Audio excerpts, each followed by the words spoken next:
Bonjour, Madame la Vice-Première ministre. Comment je devrais vous qualifier? Madame la ministre, Madame la Vice-Première ministre?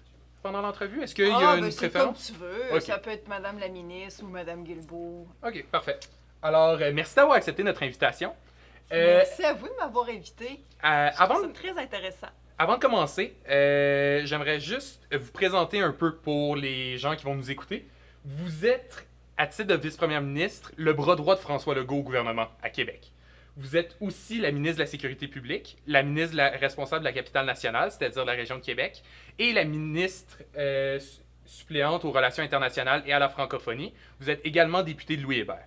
Oui, Alors, tout pour, ça. pour mieux comprendre votre parcours du début, on va retenir un seul fil conducteur qui est celui des communications. Vous OK. avez, vous avez gradué de l'université Laval avec un bac et une maîtrise en communication publique. Oui. Vous êtes révélé au grand public comme porte-parole du bureau du coroner pendant certaines des plus graves crises de l'histoire récente du Québec. Alors, la tragédie de lac Mégantic et la tuerie de la Grande Mosquée de Québec, et aussi l'incendie de la résidence pour aînés à l'Île-Verte. Et vous êtes, en 2017, vous vous êtes lancé en politique avec la coalition Avenir Québec. Alors, ça m'amène à ma première question. Pourquoi la politique? Pourquoi avec la CAQ aussi en particulier? La politique, j'ai toujours été proche de la politique. Tu le disais, j'ai étudié en communication. Avant ça, j'ai étudié un petit peu en mathématiques aussi, c'est moins connu, mais tu sais, c'est vraiment deux choses complètement diamétralement différentes. Fait qu'après ça, c'est ça, les communications. Quand j'ai fini mon baccalauréat en communication, mon premier emploi après mon bac, ça a été attachée de presse adjointe au cabinet à l'époque du vice-premier ministre et ministre de la Sécurité publique. Avec aucune idée que j'aurais exactement les mêmes fonctions Bonne 15 ans plus tard, coïncidence. 10 ans plus tard. Mais, fait que donc, je suis devenue attachée de presse dans le cabinet, fait que ça m'a donné la piqûre de la politique. Tu sais, ça a été mon premier emploi après mon bac. Puis après ça, ben, j'ai fait ma maîtrise en travaillant, mais j'ai continué de travailler en politique, au gouvernement, dans toutes sortes dans divers ministères. Mais je suis restée toujours très intéressée par la politique, puis tu sais, je suivais ça, puis tout ça. Puis en travaillant en communication, avec, entre autres, beaucoup avec les médias, ben, tu sais, t'es toujours un peu dans les affaires publiques, puis tout ça. Fait que c'est toujours resté là. Puis à un moment donné, je me suis dit, un jour, je pense que ça m'intéresserait, moi, de me présenter comme élue. Et là, bon, j'ai eu une offre d'un autre parti politique que j'ai refusé parce que c'était pas pour moi le bon parti politique. Mais quand la CAQ a été fondée en 2011, fait que quand elle est apparue, là, tranquillement, les choses se sont placées. Le parti s'est crédibilisé aussi. Puis pour toutes sortes de raisons, entre autres tout ce qui touche le nationalisme, puis aussi la CAQ, on le dit souvent, mais c'est vrai, avant la CAQ, c'était très binaire, là, tu sais, l'échiquier politique. C'est soit tu étais fédéraliste, tu votais libéral, soit tu étais souverainiste, tu votais pour le Parti québécois. Donc là, il est apparu comme une troisième option où tu n'es plus obligé de te déchirer entre la souveraineté ou le fédéralisme.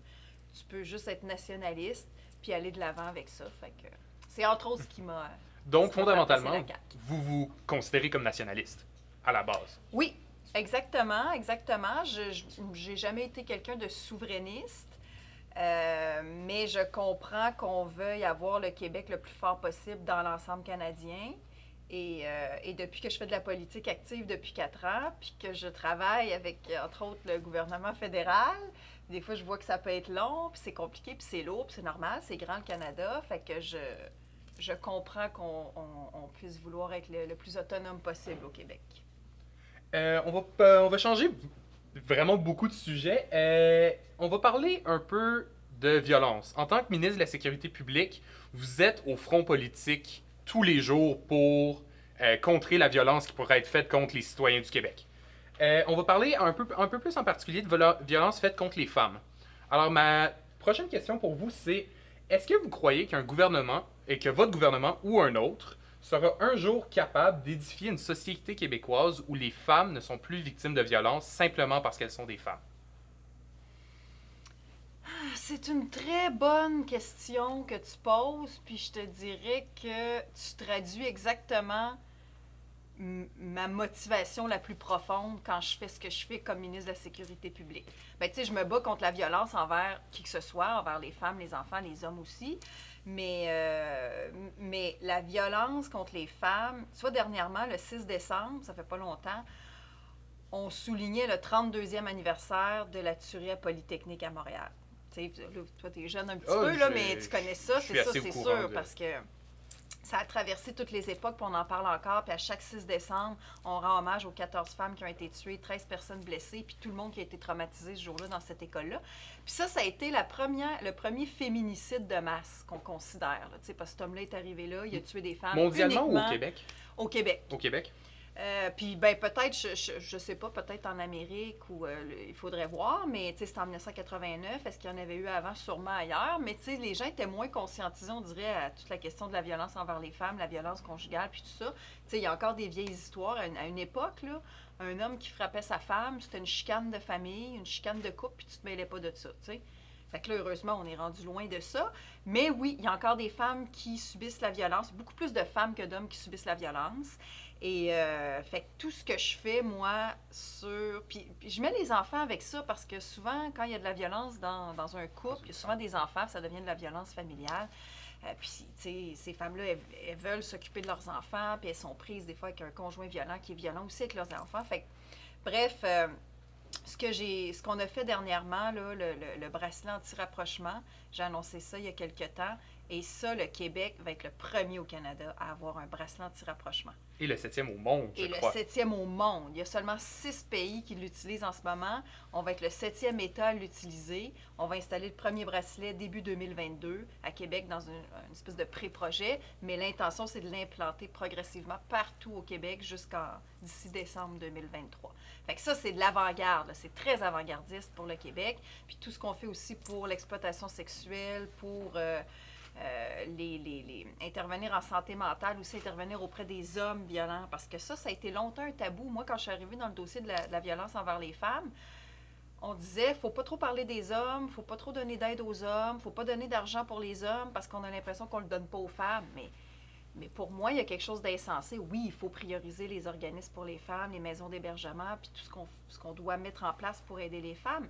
Mais un homme violent qui est violent avec une femme aujourd'hui, au moment où on se parle, si la femme réussit à s'en sortir, il va se faire une autre blonde, lui, là, puis il va être violent en série peut-être toute sa vie. Fait que pour sauver plusieurs femmes potentiellement, je pense que c'est aussi nécessaire d'aider les hommes. Alors, à l'exception, vous avez parlé un peu du bracelet anti-rapprochement, mais quelle autre mesure concrète vous voulez mettre en place pour contrer ce genre de violence-là et les féminicides du même fait? Bien, le bracelet, là, c'est la dernière mesure qu'on a faite, mais ça s'ajoutait à plein de choses que j'ai déjà faites depuis... moi, j'ai été nommée par le premier ministre responsable de toute l'action de notre gouvernement pour la violence conjugale, la violence faite envers les femmes, depuis le 28 mars. Donc, puis là, on a fait énormément de choses. On a fait beaucoup de... Puis je suis aussi ministre de la Sécurité publique, fait qu'on est allé chercher... je suis allée chercher beaucoup d'argent pour, entre autres, financer des projets dans nos corps de police. On a 55 corps de police au Québec, 22 autochtones et 33 qui sont de la Sûreté du Québec et 32 corps municipaux. Fait que donc, dans tous ces corps de police-là, on donne de l'argent aux corps de police pour qu'ils mettent sur pied des projets où tu as des gens qui sont spécifiquement dédiés à l'accompagnement des victimes de violences conjugales, à développer comme une espèce d'expertise parce que c'est un délit particulier qui a des conséquences très particulières et difficiles sur les femmes. Fait que donc, on a des policiers, des policières au Québec maintenant qui se consacrent uniquement à traiter les cas de violence conjugale. Même chose pour le système de justice parce que ces gens-là, souvent, ils sont judiciarisés. Il y a un procès et tout ça. Fait que ça prend encore là des gens pour accompagner les victimes. On a créé aussi le nouveau tribunal pour... ça, c'est avec mon collègue de la justice. Un tribunal, ça aussi, là, c'est très avant-gardiste au Québec. Un tribunal spécialisé pour les cas d'agression sexuelle puis de violence conjugale. Fait que, tu sais, on fait énormément de choses avec toujours au cœur de nos actions, là, le dénominateur commun de tout ce qu'on fait, c'est d'avoir l'intérêt de la victime comme priorité.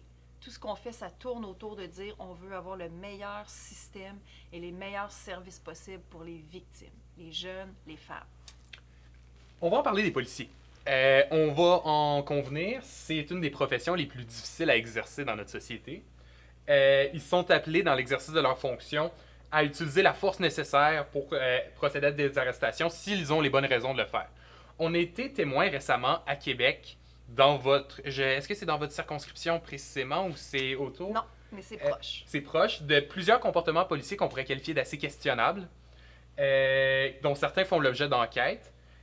qui ont enflammé le débat aussi sur la brutalité policière et le racisme systémique au Québec. Ma première question par rapport à ça, c'est qu'est-ce que votre ministère fait pour enrayer ce genre de comportement-là? Ben là, les vidéos auxquelles on fait référence, c'est sûr qu'il y a des enquêtes là-dessus, fait que je vais être très prudente, là, parce que, tu sais, c'est ça, il y a des enquêtes du service de police de la Ville de Québec, j'en ai confié aussi au Bureau des enquêtes indépendantes, et il y a le commissaire à la déontologie aussi qui fait enquête, fait qu'il y a tout ça, on aura les conclusions éventuellement, mais de façon générale, puis c'est bien dit, l'emploi de la force, effectivement, là, c'est une notion, entre autres, qui est enseignée à l'École nationale de police du Québec. Tous les policiers au Québec ont la même formation de base en patrouille et gendarmerie et ça fait partie des choses qui sont enseignées. Évidemment, on veut toujours employer le moins de force possible selon la nécessité, mais des fois, on n'a pas le choix. Puis c'est normal qu'un policier soit obligé des fois d'utiliser la force. Mais par rapport à ce que j'appellerais le lien de confiance entre nos policiers, puis la société, puis les gens auprès de qui ils font des interventions, que ce soit des minorités visibles, que ce soit les victimes de violences conjugales, comme je disais tout à l'heure, que ce soit n'importe qui, toi ou moi, ça peut nous arriver à un moment donné, sur la route ou n'importe où. Fait que pour préserver ce lien-là de confiance, parce que je pense que notre société a une très bonne opinion de nos policiers, qui font un excellent travail. Un excellent travail. Au Québec, là, c'est sûr qu'on a des problèmes comme ces temps-ci. Il y a la violence à Montréal, puis bon, il y a plusieurs choses. Mais somme toute, au Québec, on a une société paisible et sécuritaire. Tu sais, à Québec, tu me donnes l'exemple de Québec. À Québec, chez nous, on est très bien, là, tu sais. Fait que ça, c'est grâce à nos policiers qui sont là tout le temps. Fait qu'on peut dormir confortablement puis se réveiller sous cette même couverture de la paix d'esprit que nos policiers réussissent à nous procurer. Mais c'est important de maintenir ce lien-là de confiance. Puis, il y a des phénomènes de société qui apparaissent. Puis donc, effectivement, aujourd'hui, entre autres, avec ce qui s'est passé aux États-Unis, George Floyd, qui avait été sauvagement tué par des policiers aux États-Unis, ça a amené ici un mouvement aussi. Là. Ça a amené un mouvement mondial, d'ailleurs. Donc, puis, fait qu'on fait beaucoup de choses pour faire en sorte qu'il n'y a pas d'interpellations qui sont basées sur des motifs discriminatoires, pour faire en sorte aussi que nos policiers sont de plus en plus présents dans une police communautaire, tu sais, des policiers dans les écoles, des policiers à pied, des policiers à vélo, dans les parcs, des policiers en chevaux, même des fois. Il y a la Sûreté du Québec a des chevaux. Fait que, tu sais, puis des policiers vraiment proches du monde, là, tu sais, pas toujours les policiers dans les autos avec les fusils, puis le radar, puis tout ça, tu sais, c'est vraiment une nouvelle approche, puis on est en train, puis aujourd'hui, tu vois, je suis à Gatineau avec toi parce que je suis ici pour annoncer des équipes mixtes pour les clientèles autochtones. Fait que donc, des policiers qui vont travailler avec des intervenants communautaires, avec des agents de liaison civile qui ne sont pas des policiers. Fait que des personnes qui sont plus habitués de travailler sur le volet de la santé mentale, sur les gens qui ont des problèmes, qui ont des fois de l'itinérance, de la consommation de drogue, des choses comme ça qui sont très difficiles à vivre, puis qui sont plus des problèmes de santé publique, que policiers. Fait que nos policiers vont travailler avec des gens qui sont mieux formés pour intervenir. Fait que c'est énormément de choses diversifiées qu'on fait avec encore là le lien de confiance puis l'importance du meilleur service possible aux gens. Vous en avez parlé. Vous avez aussi déposé un projet de loi sur la réforme de la police récemment. Oui. Est-ce que vous pensez que ce projet de loi-là va permettre justement d'atteindre ce statut de policier communautaire-là et de s'éloigner un peu plus du modèle classique répressif? Oui, exactement. Ce que j'ai déposé la semaine dernière, ça va exactement dans ce sens-là. Il y a beaucoup de choses qui touchent la déontologie là-dedans. Fait que, tu sais, justement, la manière de se comporter, la manière d'interagir avec le public, la prévention aussi, des fois, d'incidents qui, tu sais, peuvent donner lieu, comme ce qu'on a vu sur les vidéos, puis des choses, des fois, qui amènent des questionnements. Et plus de responsabilité aussi à ce qu'on appelle, à une institution qu'on a créée qui s'appelle le Bureau des enquêtes indépendantes, qui fait que maintenant, quand un policier, des fois dans une intervention policière, il peut y avoir quelqu'un qui est blessé ou même qui décède malheureusement. Et ces situations-là, elles sont enquêtées par un corps de police spécialisé qui est complètement indépendant des autres corps de police, qu'on a créé, qui est en fonction depuis 2016. Et j'ai donné plus de pouvoir à ce bureau-là des enquêtes indépendantes qui vont faire plus d'enquêtes maintenant désormais, avec toujours ce souci-là d'avoir que le public sache que les enquêtes se font en toute indépendance, en toute impartialité, en toute objectivité. Et ça aussi, ça participe, je pense, à entretenir le lien de confiance entre nos policiers et la population, qui, je le rappelle, nos policiers font un excellent travail. Je tiens à le dire, là. C'est un point Je tiens à dire, c'est très, très, très important, puis on est chanceux d'avoir 15 000 policiers comme ça au Québec qui veillent à notre sécurité. Comme vous savez, Gatineau a une voisine assez connue, Ottawa, qui est l'autre capitale nationale, si vous me le permettez. Depuis une décennie, les gangs de rue n'ont cessé de multiplier les agressions armées à Ottawa. Et il y a une bonne partie de la population de Gatineau qui a peur que ça déborde dans notre ville à nous. Est-ce que vous avez des mesures concrètes avec la ville de Gatineau ou le service de police de la ville de Gatineau pour éviter ce genre de débordement-là, des mesures qui seraient adaptées à notre situation transfrontalière? Oui, j'ai annoncé le 24 septembre l'opération Centaure à la grandeur du Québec, à laquelle participent tous nos corps de police au Québec, à laquelle participent aussi nos partenaires de l'Ontario, nos partenaires américains et les partenaires du gouvernement fédéral. Parce que, tu sais, le Québec, justement, on a des frontières, nous, autour de notre nation, et ces frontières-là, elles sont gérées par le gouvernement fédéral. Donc, c'est important que le gouvernement fédéral fasse une surveillance des frontières, nous donne des ressources pour être capable, des fois, d'intercepter des armes, parce que les armes y arrivent par les frontières. Tu sais, les armes y arrivent soit par l'air, par la terre ou par la mer. Donc, cette escouade-là réunit tous nos corps de police et dont le service de police de Gatineau, parce que Gatineau, c'est notre 6e plus grand corps de police au Québec. Et M. Baudouin, qui est son directeur, fait partie des gens, tu vois, dernièrement, le 16 novembre, j'étais en rencontre avec tous les directeurs des principaux corps de police, des gens fédéraux de la GRC, tout ça, pour faire un premier suivi sur l'opération Centaure. Est-ce que ça fonctionne bien? Est-ce qu'on saisit? Est-ce qu'on fait des arrestations? Est-ce qu'on empêche des armes de circuler? La réponse, c'est oui, ça fonctionne bien, c'est la bonne nouvelle. Puis Gatineau était présent. Gatineau aussi fait des choses. Dernièrement, je voyais qu'ils ont fait des saisies aussi dans un appartement, ou en tout cas, oui, il y a eu une saisie. Ils ont saisi un lance-obus artisanal. Oui, exactement, que le gars s'était fabriqué. Fait que, donc, ils sont super actifs, Gatineau. Ils font aussi des beaux projets en violence conjugale, entre autres, pour l'exploitation sexuelle des mineurs. Fait que tu sais, puis ils sont très actifs. Puis souvent, dans le milieu policier, en général, les observations qu'on a, c'est que les phénomènes arrivent par l'ouest puis se transportent vers l'est. Alors là, ce que tu dis est tout à fait pertinent. Là, on partirait de l'Ouest, puis là, ça va à Montréal, puis là, ça arrive à Québec un peu plus tard, puis dans l'Est du Québec. Fait que bref, très, très, très actif, très conscientisé, participe à Centaure. Nous sommes actuellement dans une école secondaire. On a vu les derniers événements à Montréal, la violence des gangs de rue qui a été faite contre les jeunes. Puis ça fait craindre le pire à dans beaucoup des intervenants qui travaillent dans les milieux que les jeunes fréquentent quotidiennement. Est-ce qu'on peut travailler en amont pour faire de la prévention de façon efficace chez les jeunes pour les empêcher de se tourner à la criminalité? Je sais que c'est peut-être une zone grise un peu avec votre collègue, le ministre Roberge, ministre de l'Éducation, mais est-ce que vous avez un plan pour ce genre de prévention-là?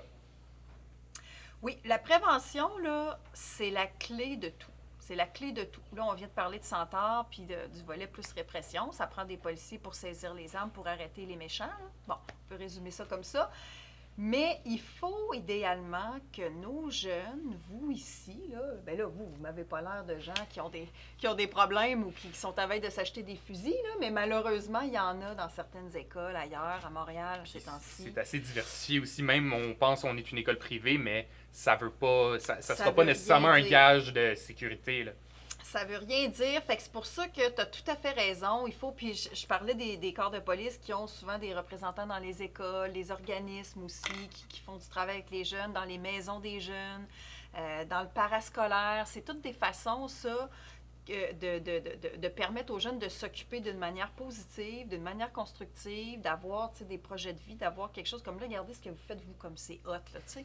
Votre boîte multimédia, bien ça, tu sais, c'est des beaux projets, vous vous occupez de manière constructive, vous faites quelque chose d'intéressant qui vous valorise, puis qui vous occupe, puis tu sais, puis peut-être même que ça va être ça votre métier plus tard, tu sais, c'est des belles affaires que vous faites, mais il y a des jeunes, des fois, qui qui ont un peu plus de misère dans la vie, puis qui se laissent tenter par des gangs de rue, des petits criminels dans les rues qui disent, ben viens travailler avec moi, je vais te donner de l'argent, va vendre un peu de drogue, je vais te donner de l'argent facile, ça va aller vite, tu vas voir, tu vas être bien. Puis là, ben après ça, ils sombrent là-dedans. T'sais, une fois que tu as mis des fois le bras dans l'engrenage des gangs Des fois, criminalisés, tu restes pris. même si des fois, après ça, tu regrettes, ça te tente plus, ben là, eux autres, ils ont main mise sur toi, puis là, t'es pris, t'as peur, puis t'es pris dans un cercle vicieux. Fait que le mieux, c'est de rester loin de ça. J'ai lu un article récemment qui est paru dans Radio-Canada, je pense en fin de semaine, puis il y avait un jeune de Laval qui se confiait, qui disait « Les jeunes se tournent à la criminalité actuellement parce qu'ils manquent d'amour. Il n'y a pas assez de ressources actuellement pour garder les jeunes, pour les empêcher de tomber dans la criminalité. » C'est très vrai. C'est tellement vrai. Puis dans certains quartiers, des fois, c'est ça. Il n'y a pas vraiment de parents chez eux. La mère monoparentale est obligée d'avoir 2, 3 emplois pour essayer de faire vivre ses enfants. Puis le père absent. Fait que, tu sais, il y a comme ça des cas, je dirais, un peu plus typiques où on veut mettre le maximum d'argent. Puis c'est pour ça que la semaine dernière, j'ai annoncé 52 millions d'argent, l'argent neuf là, qu'on est allé chercher uniquement pour les organismes qui font cette aide-là auprès des jeunes, qui travaillent avec eux, qui assurent une présence, qui des fois est peut-être le seul adulte significatif dans leur vie. Fait que c'est très important. On va parler un peu d'Outaouais. C'est pas Oui. votre région, vous êtes responsable de la région de Québec, mais à titre de vice-première ministre, c'est un dossier que vous voyez un peu de loin. L'Outaouais a été, dans les 50-60 dernières années, vraiment le parent pauvre des investissements de Québec. Qu'est-ce que la CAQ a fait depuis, dans les 3 dernières années, et surtout, qu'est-ce que la CAQ va faire pour contrer, pour renverser cette tendance-là? Plusieurs choses. Premièrement, tu as parfaitement raison. Puis c'est surprenant de voir parce que ça a été longtemps le même parti politique ici, le Parti libéral, qui avait des députés dans l'Outaouais, qui étaient au gouvernement, mais qui, paradoxalement, ne faisaient pas grand-chose. C'était un bastion, il n'était pas nécessairement intéressé parce que c'est des si sièges gratuits. C'est sûr qu'ils votent pour moi, c'est ça. Fait que j'ai pas besoin de me forcer. Mais donc là, puis je vais commencer par la santé, parce qu'un domaine, là, vraiment ici, où c'est difficile depuis longtemps, c'est la santé. Parce qu'entre autres, vous avez des médecins, des infirmières qui vont travailler en Ontario, juste à côté, parce que c'est plus avantageux. Fait que ça, il faut trouver une façon de retenir nos ressources et, entre autres, en leur offrant un environnement intéressant pour travailler. Puis nous, ce qu'on a annoncé dans la dernière campagne électorale, puis qu'on est en train de faire, c'est un nouvel hôpital. 600 lits, un nouvel hôpital ici. 600 lits, donc fait que ça, un nouvel hôpital, c'est sûr qu'en plus c'est attrayant, puis c'est intéressant pour une infirmière, pour un médecin, pour une préposée de travailler là. Donc ça, on est en train de le faire, on est en train de décider le terrain où l'hôpital va s'installer, il y aura une annonce éventuellement, mais fait que ça, on travaille là-dessus. On travaille aussi, l'autoroute 50, il y avait eu beaucoup de problèmes là, de sécurité, puis tout ça, puis beaucoup de décès, et on a installé ce qu'on a appelé la glissière. La glissière. Puis au début, je me suis dit, le Parti libéral riait de nous autres, mais regarde, depuis qu'il y en a, là, ça a fonctionné. Ça fonctionne. Fait que ça, c'est très bien. On est en train de l'élargir aussi, la 50. Fait que ça, c'est très bien aussi. D'un point de vue économie, parce que, tu sais, on a un premier ministre très axé sur l'économie, créer de la richesse, être plus riche, avoir des meilleurs emplois. On travaille avec le ministre de l'Économie sur des zones d'innovation qu'on va installer un peu partout dans nos régions du Québec, avec chacune leur thématique selon les forces de la région. Et ici, on est en train de travailler sur une zone d'innovation que je ne peux pas annoncer non plus. Là, je ne veux pas scooper mes collègues ou le ministre régional.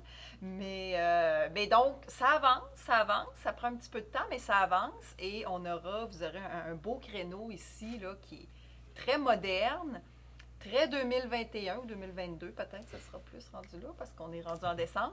Fait que vous allez avoir une belle zone d'innovation ici. Fait qu'il y a plusieurs affaires comme ça qu'on fait. Tout ce qu'on fait, justement, je parlais de la police tout à l'heure, je vais dire un petit mot sur votre service de police qui est excellent, qui se démène pour protéger le monde, pour encore là avoir des projets modernes, des projets qui vont dans le sens de la police de l'avenir. Fait qu'on les soutient aussi. Fait que on fait beaucoup de choses ici pour... puis ce matin, tu vois, il y a une annonce qui s'est déroulée ce matin, je pense, où on créait le doctorat en famille à l'université. On peut parler de l'UQO aussi, vous avez l'UQO. Mais justement, bon, ça aussi. En parlant de l'UQO et de la zone, récemment, par exemple, il y a un article qui est paru dans notre journal, Le Droit, qui disait que la zone aurait peut-être été refusée en raison de la faiblesse, académique de l'UQO. Qu'est-ce que vous en pensez? J'ai vu l'article en question, puis j'ai vu les gens qui disaient faut battre le fer pendant qu'il est chaud, là, tu sais, il faut que ça se passe. Fait que, c'est ça, je veux les rassurer tout le monde, rassurer ceux qui nous écoutent. Ça avance. C'est sûr qu'il y a des enjeux, c'est compliqué pour plusieurs raisons, les zones d'innovation, mais ça avance. On est au courant du Ça avance.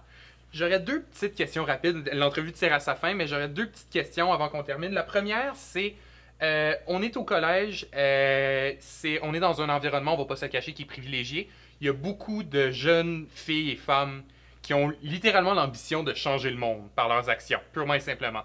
En un mot, si vous aviez un mot à leur dire pour les inspirer à continuer, ça serait quoi? Oser. Il faut oser, il faut faire ce qu'on veut, il faut être heureux. Puis j'espère que ces filles-là, qui ont peut-être 16 ans, 15-16 ans en ce moment, là, quand ils vont être rendus, eux autres, à l'université ou à finir leurs études puis à travailler, ça va être dans 10 ans à peu près, peut-être.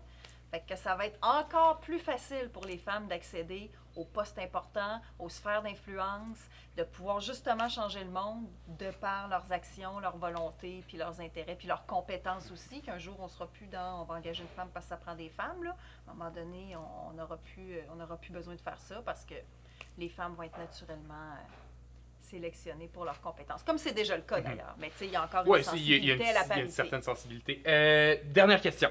On est à moins d'un an des élections générales québécoises. On va pas se le cacher. Si les élections étaient déclenchées aujourd'hui, vous gagneriez avec une écrasante majorité de sièges à l'Assemblée nationale, à moins d'un immense scandale, évidemment.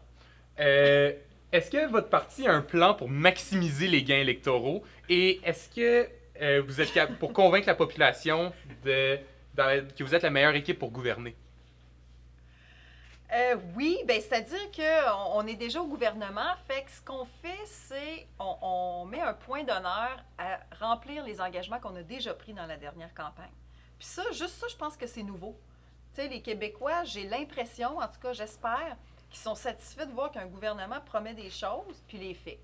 Tu sais, ça a l'air simple, là, mais ça n'a pas toujours été le cas. Fait que déjà, on fait ça parce que je trouve que c'est une des meilleures façons de gagner puis de maintenir la confiance des Québécois. S'ils disent, bon, ben, ils m'ont dit ça puis ils le font, déjà, ça donne une idée du genre de personne qu'on est, puis peut-être ça leur donne le goût de voter à nouveau pour nous puis de nous refaire confiance pour un autre mandat. Éviter les gros scandales. Là, tu m'as stressé un peu avec ta question. J'ai-tu quelque chose qui s'en vient qu'on ne sait pas? En tout cas, on ne sait pas. C'est tellement imprévisible comme monde qu'on ne sait jamais ce qui va arriver en un an. Oui. Fait que, non, mais c'est ça. Rester proche des gens, rester humble, continuer de se forcer. On travaille super fort, nous autres, tous les jours. Puis, tu sais, puis éviter ce qu'on disait tantôt. Là. Ah, ben, eux autres, c'est sûr qu'ils votent pour moi. Fait que je vais moins me forcer. Puis, j'irai pas. Puis, je m'en occuperai pas. Là. Non, moi, en tout cas, moi, c'est pas comme ça que je travaille. Premier ministre, c'est pas comme ça qu'il travaille. Puis on est 75 députés en ce moment, 75 à se démener pour mériter la confiance des gens à tous les jours, en espérant que ça les inspire pour la prochaine élection. Bien, c'est tout le temps qu'on a. Alors, merci, Madame la vice-première ministre, d'être venue au collège nous accorder cette entrevue-ci. Alors, et merci à tous ceux qui ont écouté l'entrevue. Sur nos plateformes et qui vont avoir aimé vous entendre discuter de ces sujets-là, de sujets qui vous tiennent à cœur. Alors, et merci aussi à toute l'équipe qui a rendu ça possible. Oui, bravo. Très impressionnant, votre équipe. Qui a rendu le projet de la prod possible, qui a rendu tous ces projets de grandes entrevues-là possibles, qui a rendu celle-ci possible. Alors, c'est tout pour aujourd'hui. On va vous faire signer le livre d'or maintenant. Oui,